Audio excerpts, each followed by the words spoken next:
Thank you. And Mr. Altman, over to you.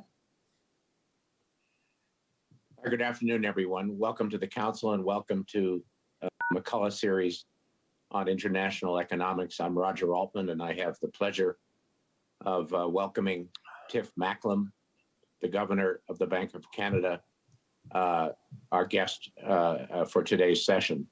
We're quite fortunate to be joined by Mr. Macklem. He is a deeply experienced central banker and monetary expert, having spent much of his career at the Bank of Canada and having served as its chief operating officer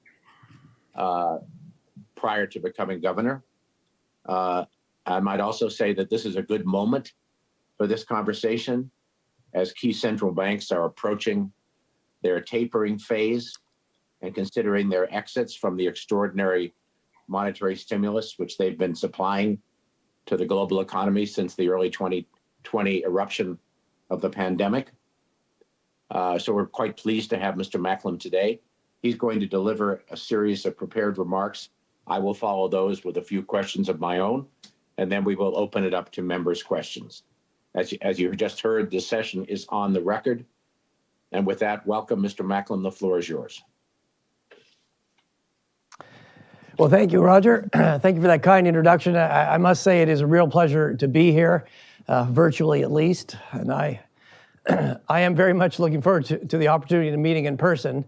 But we need to invest in international cooperation, and it can't wait. So I'm thrilled to have the opportunity to speak with you today.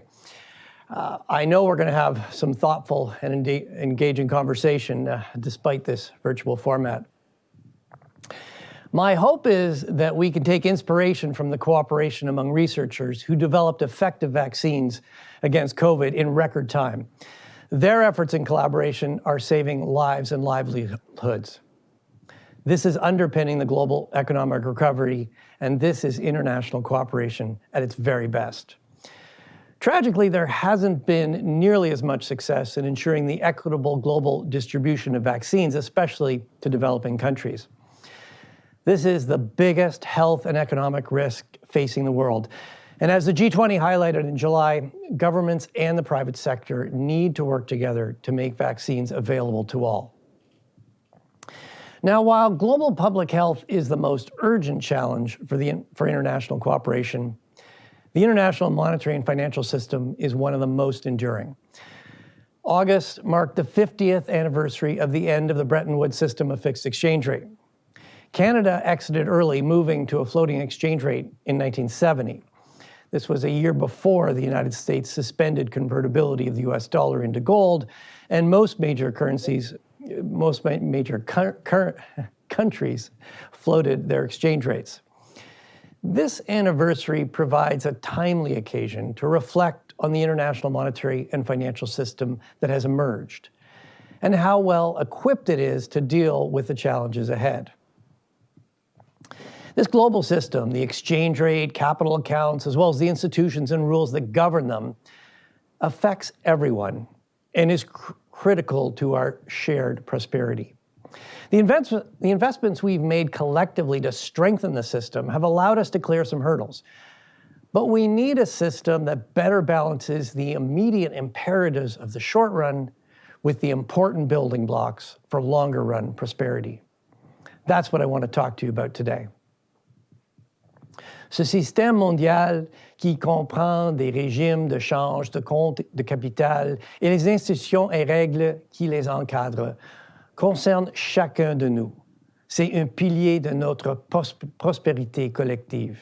Les investissements qu'on a faits ensemble pour renforcer le système nous ont permis de surmonter certains obstacles. Mais ce qu'il nous faut, c'est un système qui accorde mieux les impératifs à court terme avec les bases de notre prospérité à long terme. C'est de cela que je vais parler aujourd'hui. We aspire to an international monetary and financial system that favors inclusive and sustainable growth. In the long run, that is best achieved by a system that promotes economic integration with free trade, open capital markets, and flexible exchange rates. But the current system isn't there yet. And while we aspire to the long run, we live in the short run. For both these reasons, policymakers face a delicate balance. Too much confidence that open markets will always deliver economic and financial stability increases the risk of volatile episodes that hurt jobs and growth. But too much focus on managing short-run pressures risks thwarting the medium to long-run adjustments that are fundamental to productivity and rising standards of living. Finding the right balance between managing short-run pressures and ensuring steady progress towards liberalization is the crucial task of the international monetary and financial system. While much progress has been made in the 50 years since the end of Bretton Woods, achieving this balance remains elusive. And looking ahead, it's not going to get easier or less critical. As the recovery from the pandemic progresses and major economies begin to remove exceptional monetary stimulus, the system will likely come under more pressure. Tighter financial conditions globally will suit some countries better than others. And beyond the pandemic recovery, new and even bigger challenges are on the horizon, including climate change, the digitalization of currencies, and growing inequality. In my time today, I'd like to talk about Canada's place in the global monetary and financial system. Then I'd like to highlight some of the challenges the system faces, particularly in the wake of the COVID crisis. Finally, I'd like to outline our vision for the 21st century. Cross-border economic integration has been a critical source of increased prosperity for Canadians and for citizens the world over. To be effective, the international monetary system needs to deliver stability in prices and allow exchange rate movements that reflect fundamentals. At the same time, it must be able to adjust to shocks and structural changes in a timely way. In Canada, we have a long-standing experience with open capital markets, inflation targeting, and flexible exchange rates, and they have served us and a growing number of countries well. Still, weaknesses in arrangements and policies that make up the international financial system are long-standing. Over the past 2 decades, the Bank of Canada has emphasized the need for sound economic and financial policy frameworks in advanced and emerging market economies and sound governance of our global institutions. My predecessors and I have certainly spoken about this often. Progress has made the system better able to prevent and manage crises. The IMF has strengthened its surveillance, enhanced its financing facilities, and developed a framework to guide the use of capital controls. Policy frameworks in many emerging market economies have been strengthened with a wider use of inflation targeting and greater flexibility in exchange rates. The Basel III reforms have made financial regulation and supervision stronger. Swap lines and reserve pooling between central banks have expanded. And advanced economies have also become more attuned to the spillovers their policies might cause. This progress has helped the global economy weather the COVID shock. But the crisis has also reminded us of the connectedness and fragility that are inherent to the system. As we all know, massive liquidity interventions by central banks were needed to restore market functioning and support the provision of credit. The interconnections in the global financial system across countries and between banks and other financial institutions have brought great benefits. But these interconnections have also propagated and amplified stress. The test we faced together during the COVID shock, as well as the challenges that lie ahead, underline the need to refocus our attention on where the system should be headed and how to get there. The fallout from the pandemic and the inevitable adjustments ahead make dealing with these issues more urgent. The current challenges facing our global system can be grouped into 2 categories: short-run pressures and longer-run challenges. So let me start with the short-run pressures. Emerging market economies have continued to experience volatility in their financial conditions despite improvements in fundamentals that have resulted in fewer full-fledged crises. In the last dozen years, episodes of global stress have become all too frequent. The global financial crisis of 2008, the taper tantrum in 2013, the China sell-off in 2015, and the sell-off in emerging markets in 2018. The COVID shock dwarfs these in global scale and reach. In March 2020, capital flew out of emerging markets at a historic pace. While the situation has since stabilized, capital outflows could happen again when the largest economies start reducing extraordinary monetary stimulus. To address similar circumstances, emerging market policymakers have used a variety of measures, including restricting capital flows and intervening in foreign exchange markets. These policies have gained increased acceptance, and there are circumstances in which they can be justified and effective in managing short-run pressures. At the same time, these policy interventions can thwart or delay necessary adjustments in their economies, and they can stunt the development of domestic financial markets and products. Appropriate guardrails are required to ensure that short-run actions do not get in the way of needed development. Otherwise, the short run can become the long run. There's another knock-on effect. Faced with elevated volatility, emerging markets are taking out more insurance by accumulating reserves. At a minimum, this self-insurance looks globally inefficient. And this demand for reserves is contributing to a shortage of reserve assets, which may be reinforcing the decline in the neutral rate of interest. This, in turn, raises the risk of liquidity traps that can lead to a buildup of financial vulnerabilities everywhere. Now, turning to the longer-run challenges, there are several. The first involves the welcome evolution of countries from frontier to emerging market to advanced economies. As these economies grow and increase in importance, their integration into the international monetary and financial system will become more pressing. A second longer-run challenge is the choice of exchange rate regime. We've seen how freely floating exchange rates may lead to excessive volatility in response to short-run disturbances. But to accommodate longer-run structural changes that are essential for sustained development, some margin of flexibility is needed.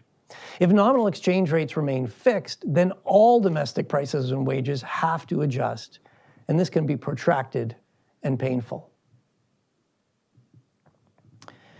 As we consider these challenges together, the right balance is crucial. We need a vision for the international monetary and financial system of the 21st century in which emerging markets will form an increasing share of the global economy while gradually developing their financial systems. This vision for the long run cannot rely merely on a utopian system where all participants have mature, well-regulated financial systems, fully open capital accounts, and floating exchange rates.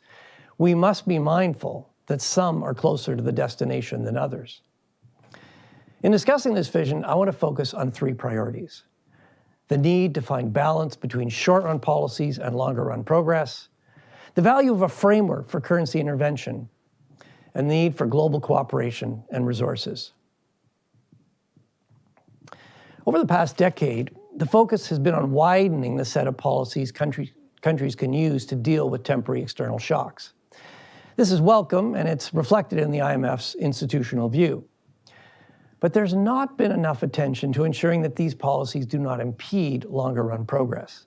Many emerging markets seem to be settling for intermediate exchange rate regimes with more or less regular foreign exchange interventions. This risks slowing structural adjustments that are needed in the real economy. It also risks exacerbating the very pressures these short-run tools seek to manage. By thwarting adjustment, they can cause pressures to build up, leading to greater volatility. Finding balance means allowing countries to respond to excess volatility or disruptions in the short run while making the system flexible enough to adjust in the long run. Progress has been made in the IMF's institutional view, which supports the use of macroprudential policy to manage financial stability risks. And only if macroprudential measures are insufficient should capital flow management be considered. But more work is required to understand the implications of short-run policies for longer-run financial development. Currency intervention needs attention as well. A freely floating currency may not provide as much benefit to some emerging markets as we once thought. Dominant currency pricing reduces the benefits of exchange rate adjustment for some countries, and currency mismatches on balance sheets increase their costs. But the system needs guardrails to make sure currency intervention does not get in the way of needed relative price adjustments. At the Bank of Canada, we'd like to see the development of a framework for exchange rate management similar to the IMF's institutional view for capital flow management. Such an agreed-upon framework could guide managed floating regimes to make sure they don't stall needed adjustment in the real economy. The focus here should be on the coherence between the choice of exchange rate regime and other policies. En fin de compte, les décideurs doivent reconnaître que les interventions monétaires et celles touchant le compte de capital devraient répondre à des enjeux particuliers et elles doivent être temporaires. Sur le long terme, les pays devraient compter de moins en moins sur ces politiques à mesure que leur système financier arrive à maturité.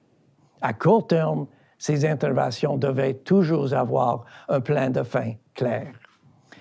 In the end, policymakers need to recognize that capital account and currency interventions should be targeted to address specific concerns, and they should be temporary. Over the longer run, countries should plan to rely less on these policies as their financial systems mature. In the shorter run, every time these interventions are used, a clear exit plan should be in place. And the circumstances in which interventions may occur should be well defined, so exiting is easier. Global cooperation and resources are also required to agree on a long-run vision for the international system. Considerable resources have been devoted to the management of short-term liquidity and volatility issues, and that has been necessary and important. Global policymakers need to balance this effort with greater focus and resources to promote longer-term economic and financial development. The IMF's multilateral role in surveillance is essential. The global system needs to be managed as a system. And the Financial Stability Board is doing valuable work with peer review assessments and other assessments to strengthen adherence to international standards. My hope is that we can build on these elements to deepen the engagement of important economies on an international system that maximizes the benefits of economic and financial integration. In Canada's experience, the destination is one with open capital markets, robust and transparent policy frameworks, including monetary, fiscal, and macroprudential policies, and enough exchange rate flexibility to promote the timely and symmetric adjustment to shocks. Effective and legitimate multilateral institutions are essential to this destination. To this end, continuing efforts to improve governance in these institutions are important. Well, let me conclude here so we have enough time for a good discussion. I want to leave you with a sense of urgency and purpose. The pandemic and the looming challenges ahead, including climate change and digital currencies, make it more important than ever that the international monetary and financial system evolves.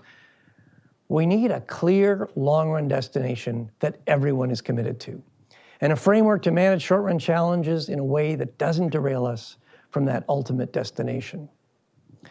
What we need is an international monetary and financial system that can handle, even facilitate, the transitions to come, including the exit from exceptional monetary policy, the transition to net zero emissions, and the potential digitalization of the international monetary system. I really look forward to your questions and the discussion. Thank you. Thank you, Mr. Macklem, for those very lucid and excellent remarks.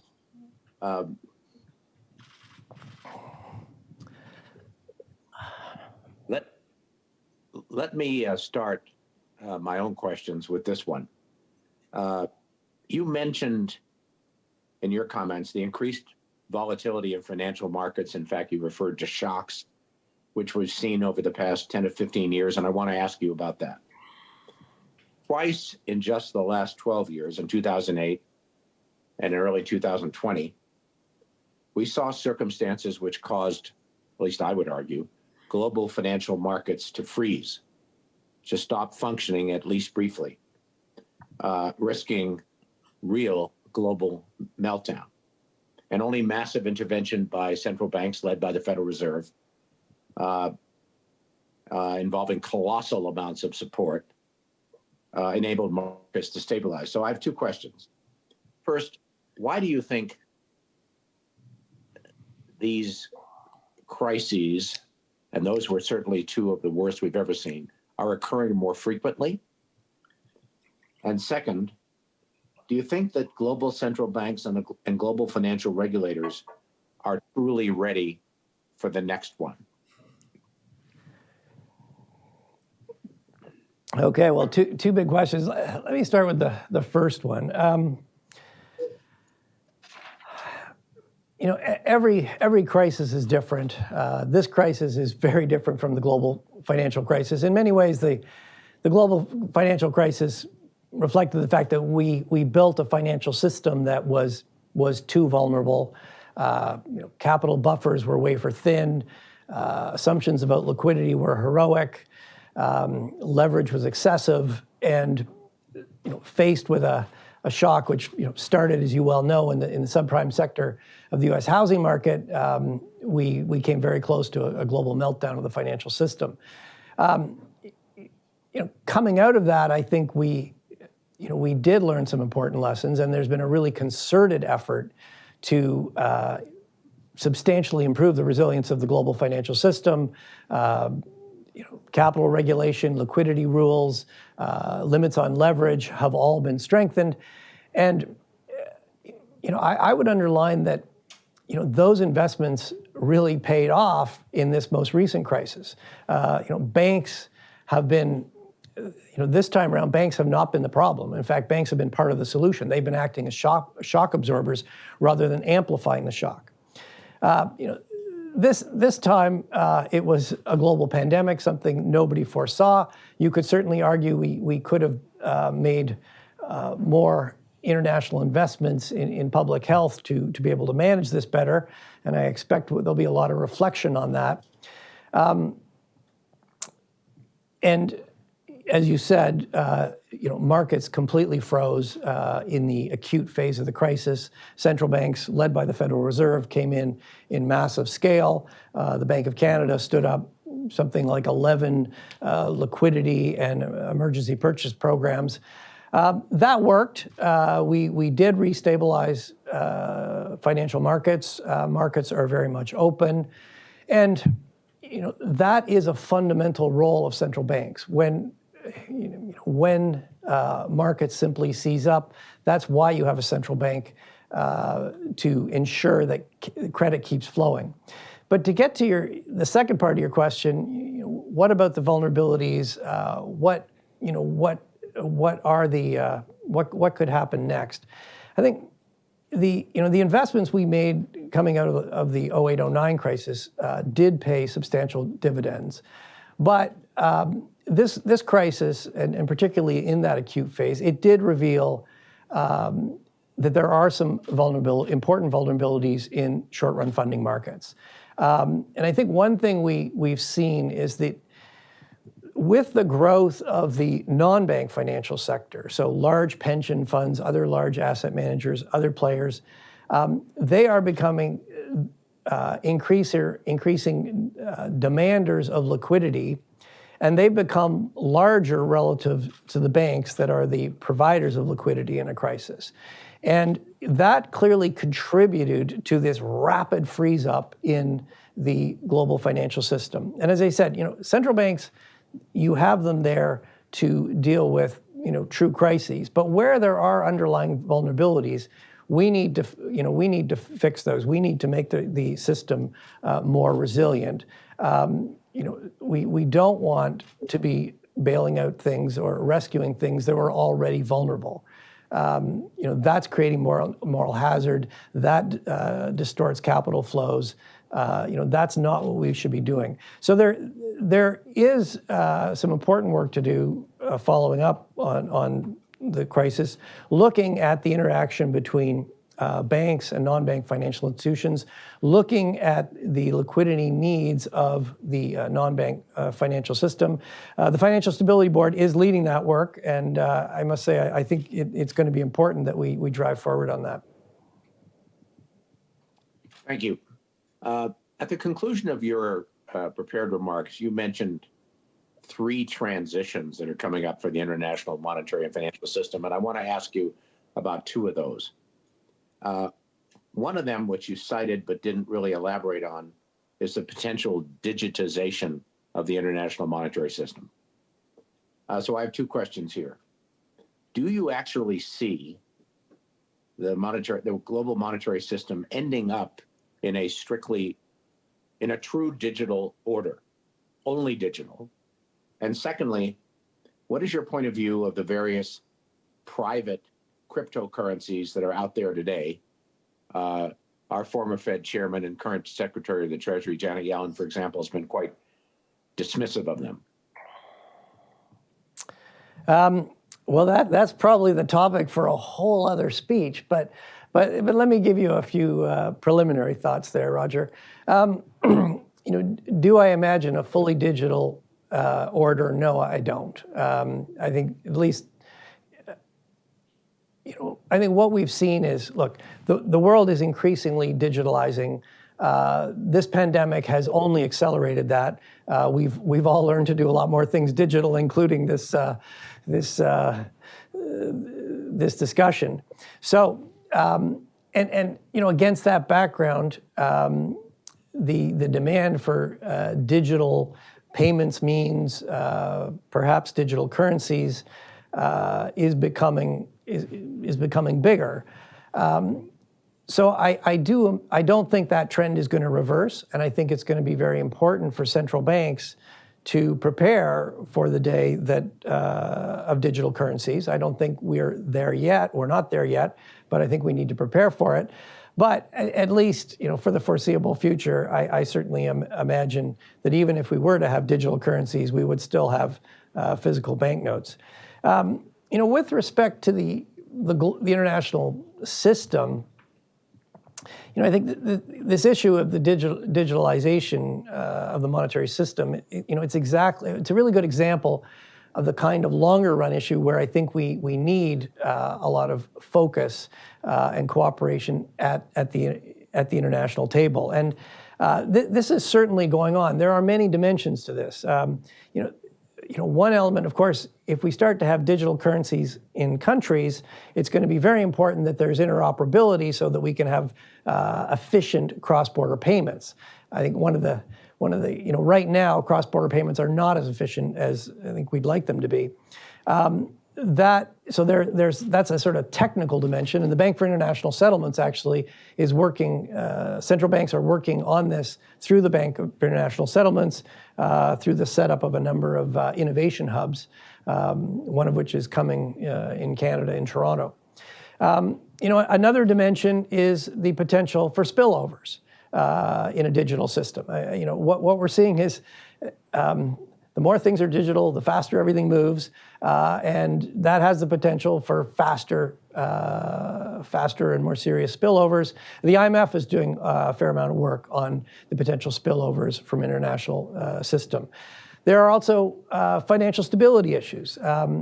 If you have a digital currency, could that, particularly in a stress period, compete with deposits at banks?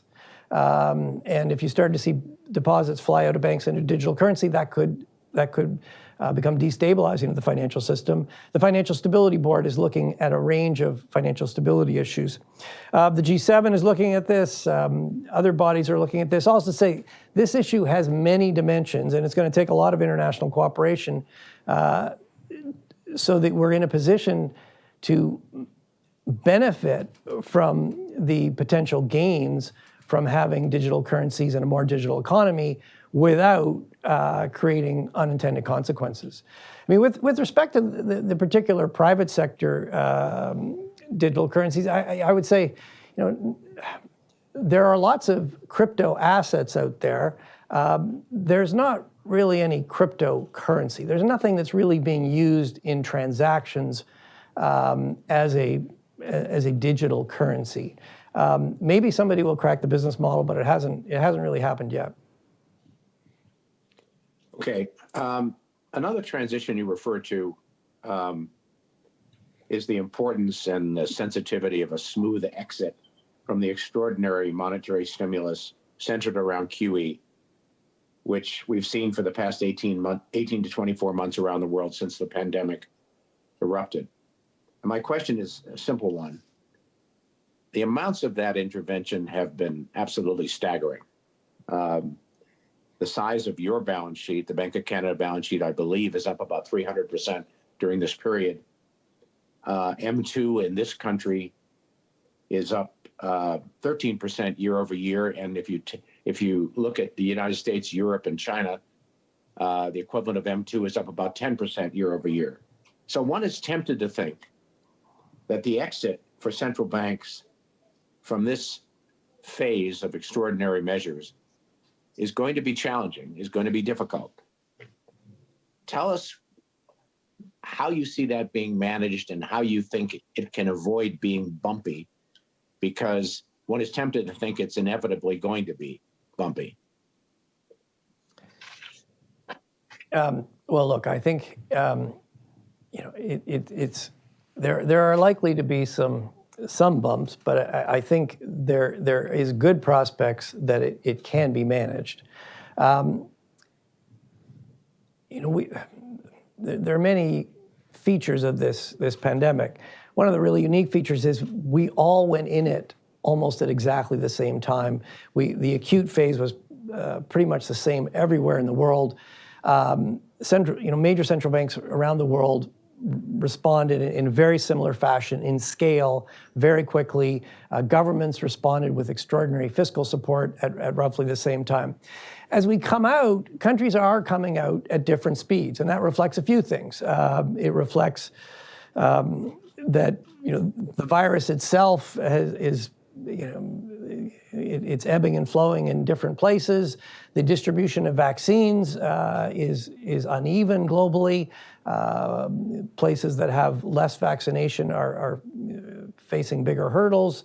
The capacity of countries to provide exceptional monetary and fiscal support is different, and countries have different industrial structures. So for all those reasons, we're coming out at different speeds, and that is going to put that means there's going to be more work for the international monetary system to deal with. There's going to be more adjustment.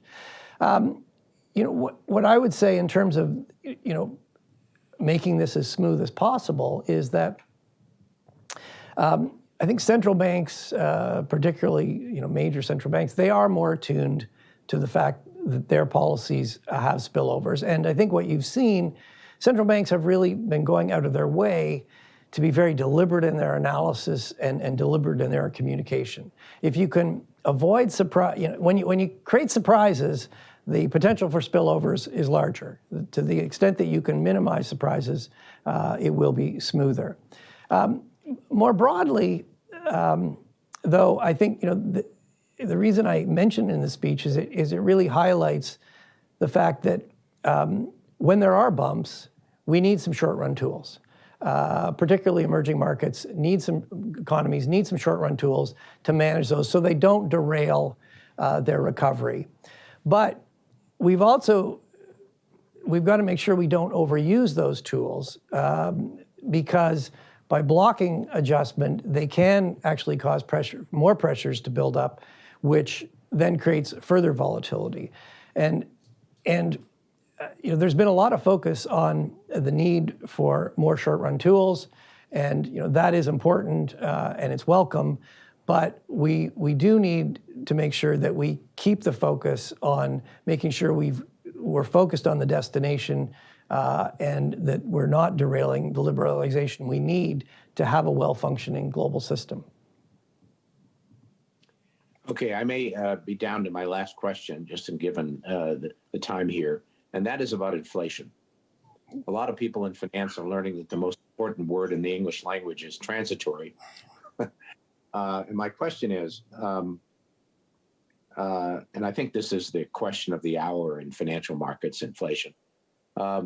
Canadian inflation rate, I believe, you can correct me, is in the 3s. U.S. inflation rate, most recent data, is about 4.5% using core PCE. We're seeing big surges in things like commodity prices and rents. And I mentioned earlier the surge in the money supply. So my question simply is, how confident are you that inflation in the developed world, and of course it's proceeding at different rates in different places. It's as Christine Lagarde said a couple of days ago, it's a lot lesser right now in Europe. than it is in the United States. But how confident are you that this really is transitory? Because right now, if you took a poll of smart people in finance or people that think they're smart, you'd probably get 50% saying it probably is and about 50% saying it probably isn't. Well, at the end of the day, it's the job of central banks to make sure it is. That's the bottom line. But let me back up a little bit. As you said, inflation has come up in Canada. We have a 2% target with a 1% to 3% control range, and inflation is running above that control range. July it was 3.7, August 4.1. So it is running above our control range, and we actually expect it's going to stay above our control range through to the end of this year. So what's pushing it up? Well, when you unpack the prices that are going up that are pushing inflation up, what you see is they're very related to the unique circumstances of the pandemic, and there's a few parts to that. One is what we call base year effects. At the acute phase of the pandemic, prices were very low. Inflation was actually briefly negative. So we're even just as prices normalize on a year-over-year basis, you get a big increase in the inflation price increases in some goods. Secondly, there are a number of material disruptions to global supply chains, and this is affecting particularly things like computer chips. That is feeding into higher prices for cars, for example, and other electronic products. That seems to be related to a very specific issue related to the pandemic. The other sort of broader effect you're seeing is there's bottlenecks and delays in global shipping. Ships lined out outside the port in LA, for example. That's driving shipping costs up, which gets reflected in other goods. And it also causes delays, which creates shortages that drives the price of some goods up. So when you look at, and you can see these effects in various goods prices, these things appear to be related to the very unique circumstances. And we do expect that these supply factors will work their way through. We've seen these in lumber is a good example. A few months ago, lumber was 4 times its pre-pandemic price. Now it's come back down. So we are working through these supply disruptions, but I will say they are proving more complicated. They are continuing. So there is some risk that there's a bit more persistence than we've previously thought. But when you look at it, I think there are good reasons to believe that they are temporary. The other thing I would say is, to go back where I started, there's a difference between a price increase and ongoing inflation. And our job is to make sure that a once-off price increase doesn't become ongoing inflation. And in that regard, there's some things we're really looking at. We're looking very closely at measures of expected inflation. Not surprisingly, measures of short-run expected inflation have gone up with observed higher inflation. But if you look at measures of medium to longer-run expected inflation, they have remained very well anchored. The other thing we're looking at is wages. What we want to see is that wage growth is in line with productivity growth. Wage growth in Canada to this point is fairly moderate. We're not seeing any evidence that wages are running ahead and are becoming an independent source of inflation. So we're going to continue to watch these things closely. It does remain to be seen how persistent these things are, but we will be watching that closely and looking for any signs of broadening. Thank you. We're going to open this up now to council members and their questions. And I would just remind members to please be succinct. And again, this is on the record, so I'll hand this off for selecting questions. Ladies and gentlemen, as a reminder, to ask a question, please click on the raise hand icon on your Zoom window. When you are called on, accept the unmute now button and proceed with your name, affiliation, and question. View the roster of CFR members registered for this meeting. A link will be sent through the Zoom chat function. While we wait for our first question to come in, I'll hand it back to you, Mr. Altman. Well, then let me ask another one. And that is about labor markets. It's an odd moment in labor markets, at least in this country, because we have both tightness, which many people are referring to as labor shortages, and slack. There are 5 million people in the United States who were employed at the beginning of 2020 and who have yet to return to the labor force. And since monetary policy is charged with addressing both full employment and price stability, tell us how much slack in labor markets exists in Canada today, and how much of that do you think will resolve itself naturally in terms of workers ultimately returning to the labor force? Well, thank you for the question. And I was tempted to get into it in my previous answer on inflation, because obviously they're related. In Canada, the dynamic in the labor market is broadly similar to the United States. Particularly, we are reopening, easing of containment restrictions was a little later in Canada than in the United States. So over the summer, those containment restrictions were eased. Restaurants reopened, domestic tourism came back to life, and we saw some solid job gains, particularly in these hard-hit sectors. And that's particularly important because it's reducing the extreme unevenness we've seen in the labor market. There still is unevenness, but with these hard-hit sectors reopening and bouncing back, that is reducing the unevenness. But at the same time that we saw solid job gains, we also, as you indicated, saw a fairly marked rise in job vacancies, or as you said, people often call those job shortages. And I think, again, this looks like it's reflecting the very unique circumstances of the pandemic. We've never reopened an economy before. And I think what we're seeing is reopening an economy is a lot more complicated than closing one. And companies are looking for the right workers are looking for the right jobs, and that process is taking some time. And I guess what we're seeing is that even at the same time as, so in Canada, unemployment's still over 7%, long-term unemployment is still quite elevated. So it is very unusual to both have higher unemployment and high vacancies.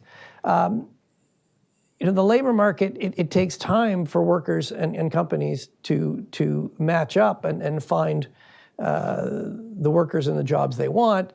That's going to take some time. We do think, though, that we're going to work through these frictions in the labor market. It may take a little longer than we previously thought, but the fact that there's still job vacancies suggests we should continue to see some good employment growth. Okay, I'm going to turn this back for a question from one of the CFR members. We'll take our next question from D. Smith. Thank you very much. A very interesting overview of the situation globally.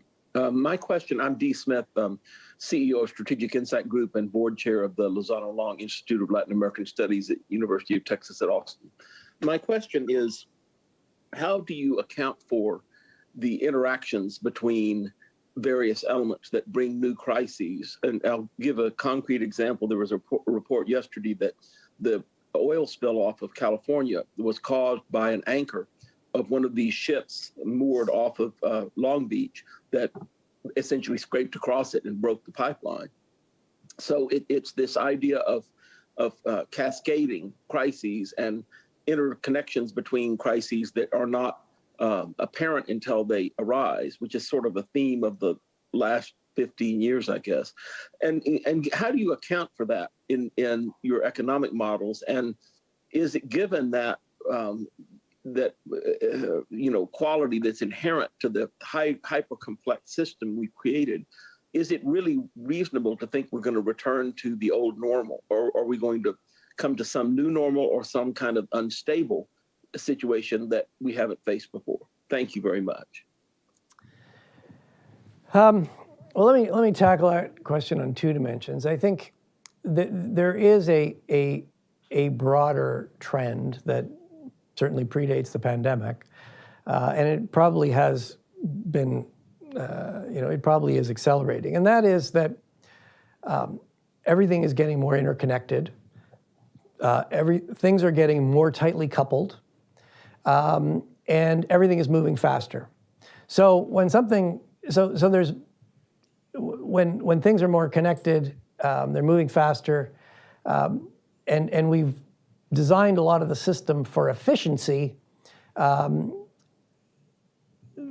If we don't make enough investments in redundancy and resilience, we get more frequent crises. I mean, not everything is a full-blown crisis, but more problems that spread more quickly. So that's a general feature, I think, of pretty much all economic systems globally. And certainly in financial markets, we've seen this interconnectedness tremendously in various crises, and that's why we've especially coming out of 08-09, spent a lot of time investing in trying to improve the resilience of the financial system. As I mentioned earlier, that's while there is certainly some more work to do, that has been very successful. I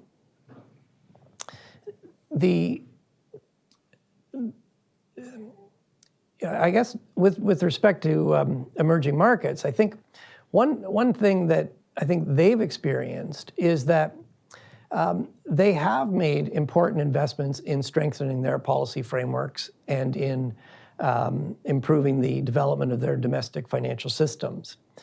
And that has been helpful. We are seeing less full-blown crises in emerging markets, but we're still seeing a lot of short-run volatility that is impacting them. And unfortunately, what happens in financial markets doesn't stay in financial markets. It has real impacts. It affects jobs and growth, and that has put a lot of focus on the need for better tools to manage these episodes of short-run volatility. And I think, as I said in my remarks, that's welcome. That's important. We do need, though, to not lose sight of the fact that there are real benefits to liberalization. There are real benefits to having enough adjustment in the international monetary financial system that new pressures don't build up and then sort of pop. If we can, I think more focus on getting a better functioning system would help manage the fact that we do have a more tightly coupled world. It is more interconnected. And there are a lot of benefits to that, but we've got to do a better job of managing the downsides.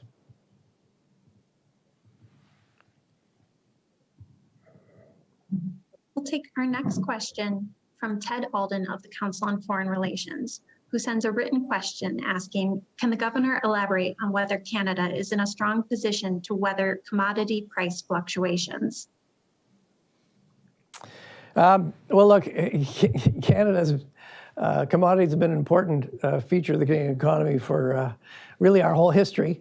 And commodities go through cycles. That's also been an enduring feature. And so, the Canadian economy has learned how to adapt to that.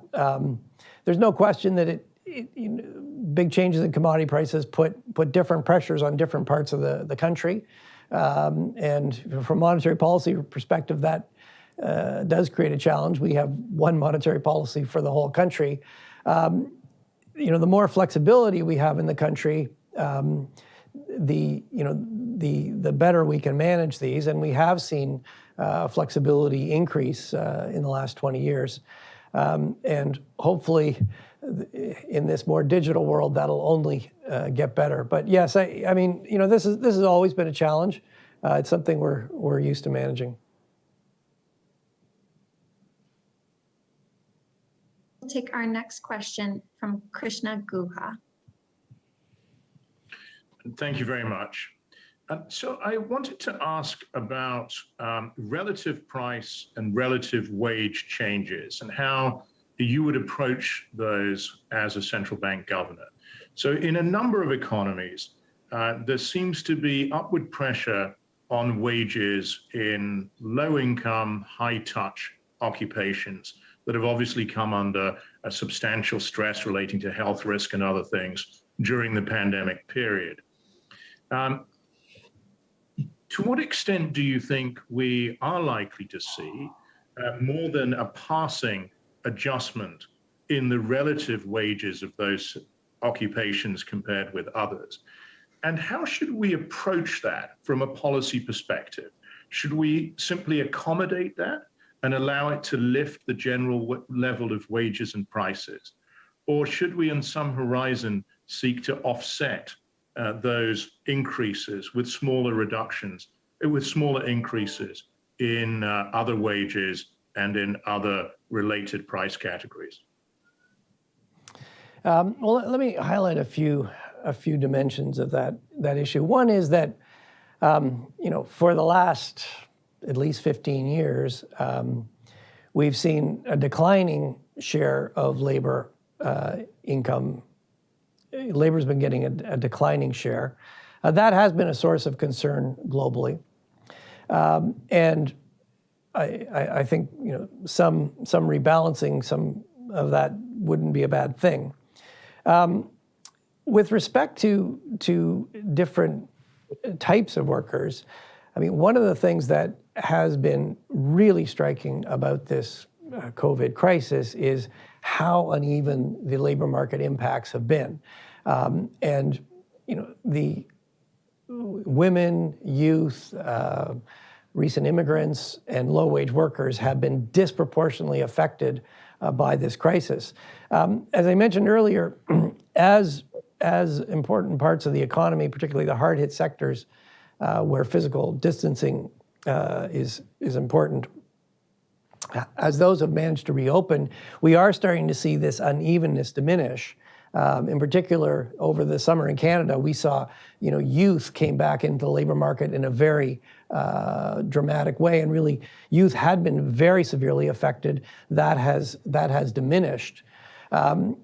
However, low-income workers still remain much more disproportionately affected by this pandemic than others. If you just, in Canada, if you separate workers into low-wage workers and everybody else is now back above their pre-pandemic level of employment. Low-wage workers are still well below. So the first step is to get those people back to work.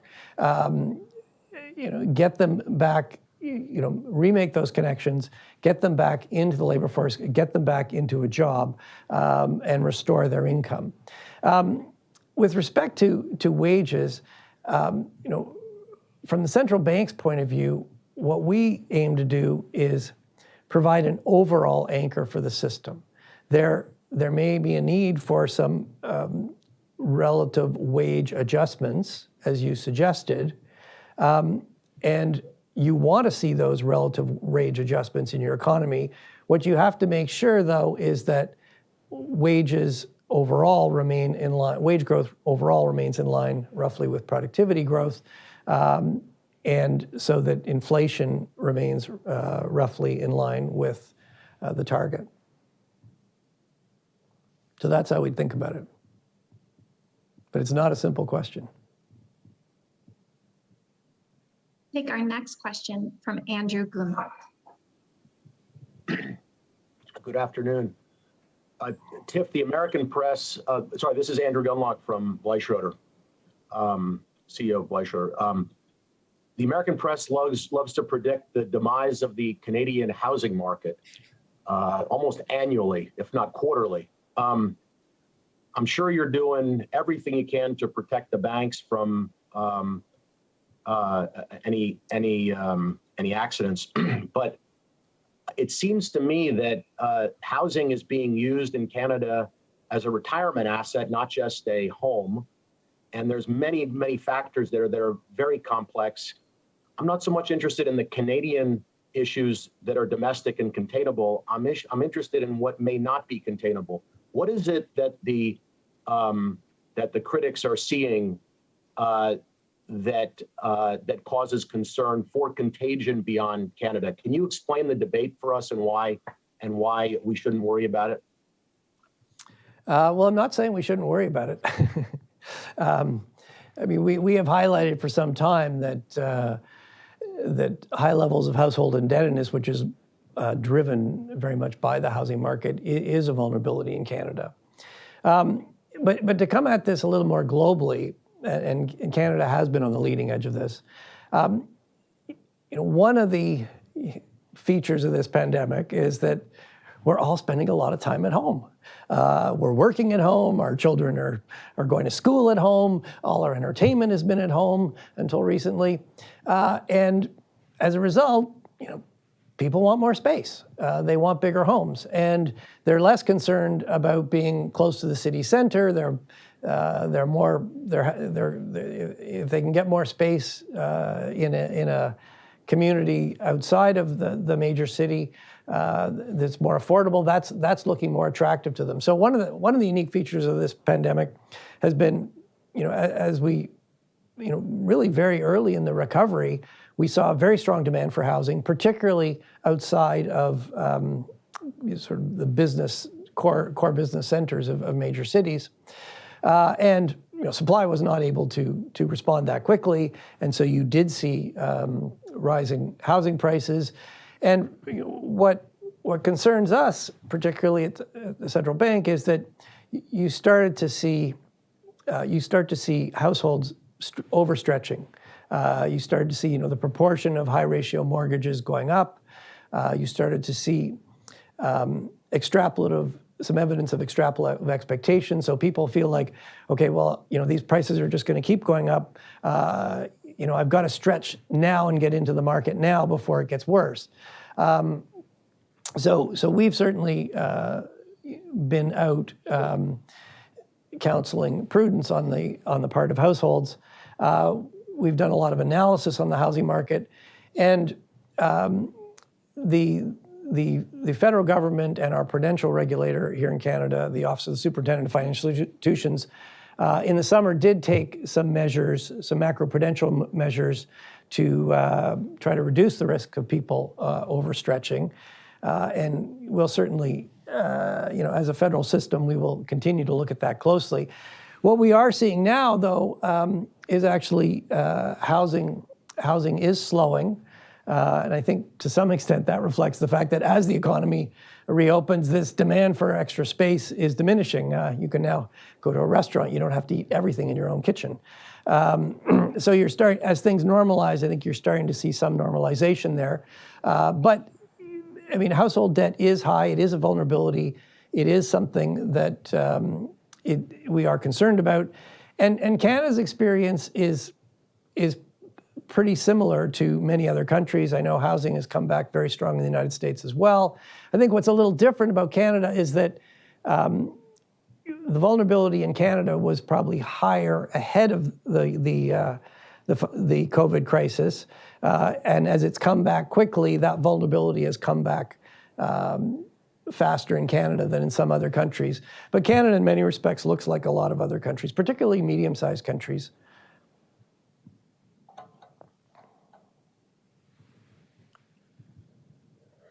We have no additional questions at the moment. So Mr. Altman, over to you for final comments.